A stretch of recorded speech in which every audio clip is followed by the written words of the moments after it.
Good evening student. आज बात कर रहे हैं हम लोग क्यूज सेक्शन 16 की। प्लीज ज्यादा से ज्यादा मात्रा में जुड़िए। अभी कुछ कम लोग दिख रहे हैं, ज्यादा से ज्यादा लोगों से फाइट कर रही है बाबू। इस बार कुछ अलग रंगत होगी, कुछ अलग कहानियां होगी। इस बार मजे की बात होगी और अलग तरीके से होगी। आप ज्यादा से ज्यादा मात्रा में क्यूज सेक्शन में जुड़िए और लोगों को जुड़ाइए, ठीक ना।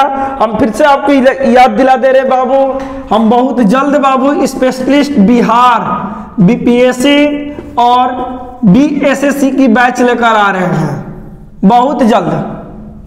आप बस हमें सपोर्ट कीजिए सर जी। उसके बाद स्पेशल चलेगी सर जी रेलवे ग्रुप डी। जितने महीने पेपर है उतने महीने तक रेलवे ग्रुप डी की क्वेश्चन चलेंगे और क्यूज सेक्शन प्रतिदिन आपके बीच चलता रहेगा, ठीक ना। बस आप जुड़े रहिए।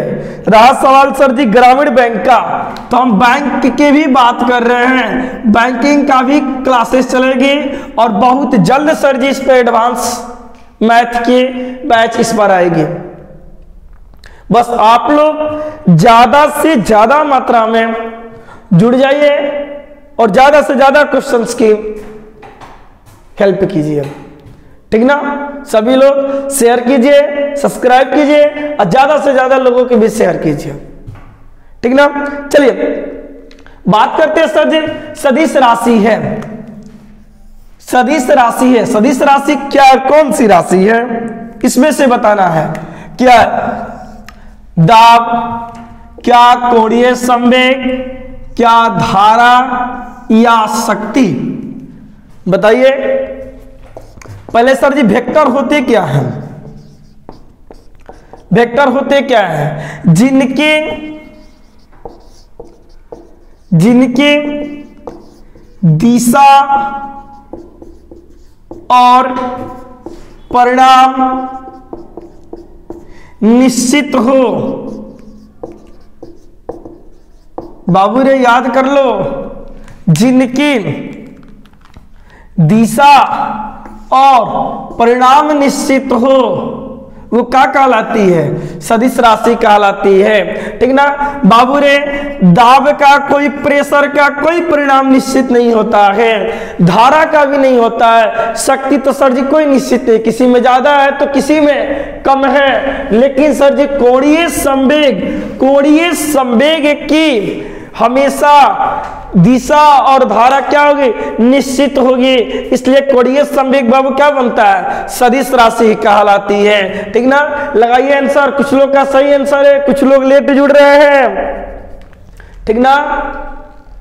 बाबू रे ध्यान दो, इस बार एकदम कामयाबी की मंजिल पे हम लोग हैं, ठीक ना। चलिए नेक्स्ट क्वेश्चन की बात हम लोग कर रहे हैं। चलिए इस क्वेश्चन की बात करते हैं हम लोग। क्वेश्चन नंबर 2 की, एक WH बराबर होता है, ठीक ना। फिर से बात आपको याद दिला दे बाबू, कोलकाता बोर्ड NTPC का क्वेश्चन पेपर ये है, ठीक ना।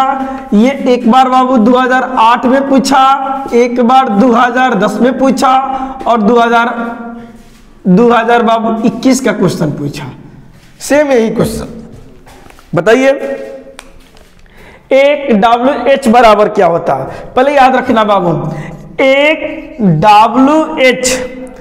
WH बराबर हमेशा याद रखना 1 वाट गुने 1 घंटा होता है। सभी लोग, एक WH बराबर 1 वाट 1 घंटा होता है, यानी किसी शक्ति के द्वारा 1 घंटे में किया गया कार्य इतना होता है, ठीक ना। अब बात देखते हैं, घंटा मतलब बाबू 1 वाट घंटा 60 मिनट 60 सेकेंड, ठीक ना। देखते जाइए एकदम आसानी से बनेगा और आसान वाला क्वेश्चन है, ज्यादा हार्ड वाली क्वेश्चन नहीं है। छछा के बाबू कितना हुआ 36 हुआ, यानी कि हम कितना इसको लिख दें 3600 जूल लिख दे रहे हैं। बात समझ में आ रही तो बताइए हाँ। फिर ये बाबी तो बन गया, यही तो बना, कहा है ऑप्शन नंबर ए पर ऑप्शन नंबर ए आंसर आ गया। ठीक ना, ये याद रखिएगा 1 WH बराबर 3.6 गुने 10 के पावर 3, मतलब आंसर कितना हो गया बाबू ए। ये आंसर जाएगा किस में, जूल में। सभी लोग लगाइए ठेप्पा और आंसर लगाइए, जुड़ जा मेरे दोस्त सभी लोग जज्बे से। चलिए इस क्वेश्चन का आंसर दीजिए प्लीज, ज्यादा से ज्यादा लोगों के बीच शेयर कीजिए बाबू, आप लोग की सपोर्ट नहीं मिल रही है। ज्यादा से ज्यादा चीज वीडियो को देखिए और ज्यादा से ज्यादा लोगों को लेकर आइए। कम समय में सर जी गिफ्ट जितना है क्यों 16 तक है, ठीक ना, केकरा से पूछल जी हो। ज्यादा से ज्यादा लोगों को जोड़िए और ज्यादा से ज्यादा लोगों को आमंत्रित कीजिए इस क्विज सेक्शन में सभी लोग, ठीक ना। वाष्पन की दर किस पर निर्भर नहीं करती है, द्रव के तापमान पर, द्रव के तल क्षेत्र पर और द्रव के द्रव्यमान पर, अवायु दाब पर। बताइए बताइए आंसर बताइए सभी लोग, आंसर बताइए, ठीक ना। याद रखना बाबू, वाष्पन वाष्पन वाष्पन की दर, वाष्पन की दर कभी भी द्रव्यमान पर निर्भर नहीं करता है। रट जा मेरे दोस्त, वाष्पन जो होते वाष्प दर, जो वाष्पीकरण करते किसी चीज का, उससे कोई मतलब नहीं कहना कि द्रव्यमान कैसन बा, कितना के बा और कितना द्रव्यमान के बा, लेकिन तापमान पर निर्भर करेगा, तल क्षेत्र पर निर्भर करेगा और वायु दाब पर निर्भर करेगा, लेकिन कभी भी वाष्पन की दर द्रव्यमान पर निर्भर नहीं करेगा। सभी लोग ज्यादा से ज्यादा मात्रा में जुड़िए, शेयर कीजिए। नेक्स्ट क्वेश्चन की बात हम लोग कर रहे हैं। चलिए इंटेल का नाम है, इंटेल नाम है एक, बताइए पंछी का नाम है, वैज्ञानिक का नाम है, कंप्यूटर का एक कंपनी है या लड़ाकू विमान है। बताइए इंटेल है क्या। सभी लोग ज्यादा से ज्यादा मात्रा में जुड़िए, सभी लोग आंसर दे मेरे दोस्त, ठीक ना। फगुआ के लिए हम कैसे सवाद, ठीक ना, जुड़ जा बाबू, होली आवता, ठीक ना। सब लोग इंटेल क्या है बताइए आंसर, सभी लोग इंटेल क्या है, ज्यादा से ज्यादा मात्रा में जुड़िए और आंसर दीजिए, ठीक ना। बाबू रे इंटेल एक कंप्यूटर कंपनी का नाम है जिसकी स्थापना 18 जुलाई 1968 ईस्वी को किया गया था। यह एक कंप्यूटर है बाबू रे, इहो देखे एनटीपी से पूछ ले ससुरा के और कोनो क्वेश्चन ना मिलत रहे, क्वेश्चन अजीबा अजीबा बेला पूछता है, ठीक ना। जुड़े रहिए सभी लोग और लोगों को प्रेरित कीजिए, आप लोग ज्यादा से ज्यादा मात्रा में जुड़िए। चलिए नेक्स्ट क्वेश्चन की बात कर रहे हैं हम लोग। चलिए दीजिए इसका आंसर सभी लोग। भारत में शंकुधार वन कहां पाए जाते हैं, ठीक ना। सभी लोग आंसर दीजिए, मस्त क्वेश्चन है, ठीक ना। बाबू रे इस सब श्रृंखला आपकी हम प्रीवियस पेपर पे ही काम कर रहे हैं, प्लीज आप ज्यादा से ज्यादा सपोर्ट कीजिए और ज्यादा से ज्यादा लड़कों के बीच शेयर कीजिए, ठीक ना। बीपीएससी सर जी आसान बनाएंगे, बस आप मेरे साथ जुड़ जाइए, सभी लोग इस बार जुड़ जाइए, ठीक ना। देखिए क्या मध्य प्रदेश में, क्या सतपुड़ा की पहाड़ी, क्या राजस्थान, क्या हिमालय, यानी कि हिमाचल प्रदेश की बात कर सकते हैं या हिमालय ही लिखा है तो हिमालय की ही बात कर सकते हैं। बताइए किस जगह या किस पर्वत पर पाए जाते हैं, लगा दे मेरे वीर। बिहार वीरों की भूमि है, आप उसी में से एक हैं, बात समझ जाइए। दुनिया की कोई ताकत बिहारियों को नहीं हरा सकता है बाबू रे। यह वह धरती है जो राजेंद्र प्रसाद को दिया, यह धरती है जो बुद्ध को ज्ञान दिया, यह वह धरती है जिसने तारों का भी निर्माण किया और जिसने मैथ की सागर की खोला। आप क्यों पीछे हैं? लग जाइए, ज्यादा से ज्यादा मात्रा में जुड़िए। भारत में शंकुधारी वन कहाँ पाए जाते हैं? बाबू रे मध्य प्रदेश में ना राजस्थान में। सतपुड़ा की तो पहाड़ी कहाँ है? मध्य प्रदेश में। लेकिन हिमालय के क्षेत्र में अधिक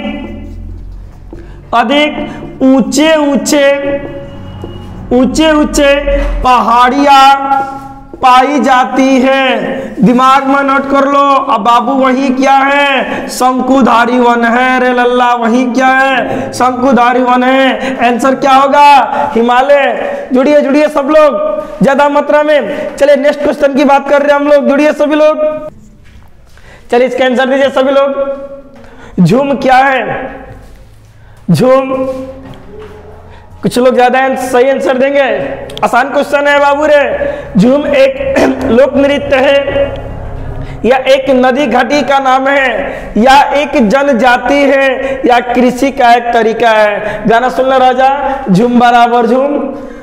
सब लोग गीत सुनोगे। गीत गाया कैसे? झूम बराबर झूम। कोई झूमेगा तो बराबर कैसे झूमेगा?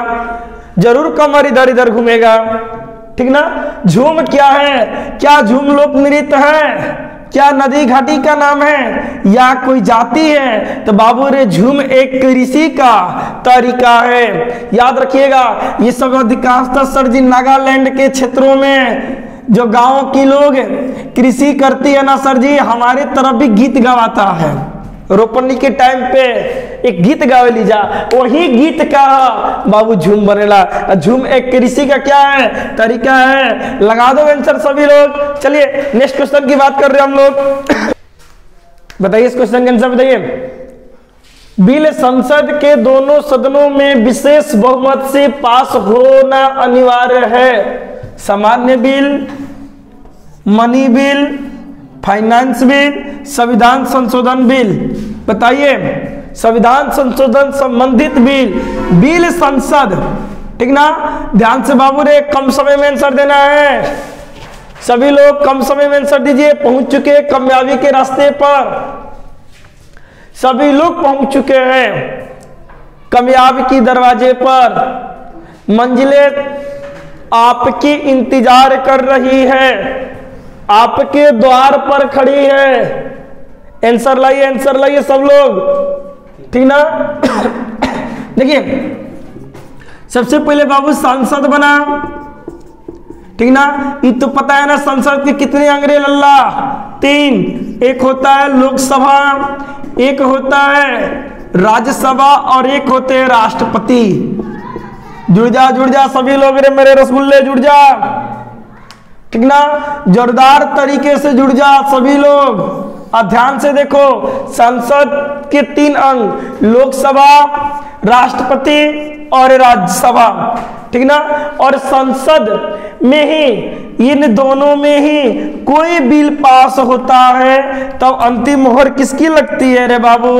राष्ट्रपति जी का अंतिम मोहर लगती है। तो कौन सा बिल तो अनिवार्य रूप से होना चाहिए? तो वह बिल बाबू क्या होगा? संविधान संशोधन संबंधित बिल। ये आर्टिकल संख्या 368 में है। याद कर ले मेरे दोस्त। संविधान संशोधन बिल दक्षिण अफ्रीका के देश से लिया गया है। और ज्यादा से ज्यादा मात्रा में जुड़ जा मेरे दोस्त। देखिए ये संसद की माता है और संसद के 3 लड़का, लोकसभा, राज्यसभा और राष्ट्रपति, यही तीनों लोग हमारे देश को चलाते हैं। चलिए नेक्स्ट क्वेश्चन की बात हम लोग कर रहे हैं अब।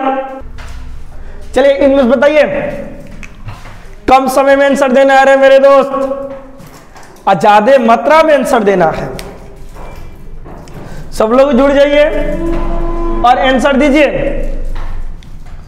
कम समय में आंसर दीजिए। इनमें से कौन सा भाषा नहीं है? यानी कि सर जी ये बात कर रहा है सर जी ना, ये भाषा की बात कर रहा है आपके भारतीय राष्ट्रीय भाषा में। राष्ट्रीय भाषा नहीं है। उसकी बात हो रही है, ठीक ना। बताइए इनमें से कौन सी भाषा राष्ट्रीय भाषा नहीं है? तरीके से देखिए आप लोग, ठीक ना, सभी लोग जुड़ के देखिए, ठीक ना। बात को हम समझा रहे हैं, जुड़ के देखिए सभी लोग, ठीक ना। चलिए बताइए ये बात किसकी कर रही है? राष्ट्रीय भाषा की बात कह रही है कि कौन सी नहीं है? कश्मीरी, संस्कृति, मैथिली की राजस्थानी, कौन सी भारत की राष्ट्रीय लैंग्वेज नहीं है? आंसर दीजिए, आंसर दीजिए सभी लोग, कौन सी राष्ट्रीय लैंग्वेज नहीं है? पहले सर जी बात करते हैं 8वीं अनुसूची की, ठीक ना। 8वीं अनुसूची मेरे बाबू 22 भाषाओं का उल्लेख है। एक तो बात समझ ले मेरे लल्ला, हमारे देश में कितनी भाषा चलती है? 22 भाषा चलती है। और किस अनुच्छेद में? 8वीं अनुच्छेद में कितनी भाषाओं की उल्लेख है? 22 भाषाओं की उल्लेख है। इनमें से कौन सी भाषा इन 22 में नहीं है? बाबू रे गाना सुन ले बजना, राजस्थानी लहंगा, ठीक ना। राजस्थानी भारत के नेशनल में नहीं है। जैसे रे लल्ला हमारी भोजपुरी भाषा राष्ट्रीय भाषा नहीं है, उसी तरह राजस्थानी भी राष्ट्रीय भाषा नहीं है। याद रखिएगा किस अनुच्छेद में बाबू, किस अनुसूची में है? अनुसूची नंबर 8 में है, ठीक ना। तरीके से चीज को लिखिए। आज जिनसे क्यूज सेक्शन छूट जा रहे हैं बाबू रे, वो घर पे जाकर दोबारा देख लेंगे, ठीक ना। कुछ दिनों के बाद क्यूज 20-25 के बाद सर जी हम लोग क्यूज की समय ज्यादा बढ़ा देंगे, लेकिन फिर से हम आपको याद दिला दे रहे हैं बापू रे, इसी चैनल पर बीपीएससी की क्लासेस होगी और बीएसएससी की क्लास होगी। ज्यादा से मात्रा लोगों को शेयर कर दीजिए। और इसी पे सर जी एडवांस मैथ की क्लास भी होगी, एक अलग टीचर लेकर आएंगे। जीके मंत्रा 1-2 पे एक नया समूह बनने वाला है हम लोग का चैनल। प्लीज ज्यादा से ज्यादा शेयर सब्सक्राइब कीजिए। चलिए आज के लिए इतना ही। हमारे टीम की ओर से आप सभी को शुभ रात्रि, गुड